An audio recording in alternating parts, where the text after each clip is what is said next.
Ano na? So yun guys, is may naisipan ako prank. So kakatapos lang namin gumawa ng challenge, tapos ipaprank ko ngayon si Bagking, yung pamangkin ko. Alam niyo ba anong gagawin natin prank sa kanya? So ayaw ito, basta ito. Nabaliktad na. Yan. Ipaprank natin siya. Tapos ilalagay ko to sa loob na rep. Tapos yung itong phone na ginagamit ko, ilalagay ko sa loob na rep. Tingnan natin kung ano magiging reaction niya. Tapos isi-set up natin itong isang camera doon para mas makita natin kung paano talaga yung magiging reaction. So nandun sila sa labas ngayon.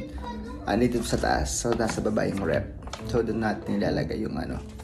So anong inintay nyo? Simulan na natin. Let's go!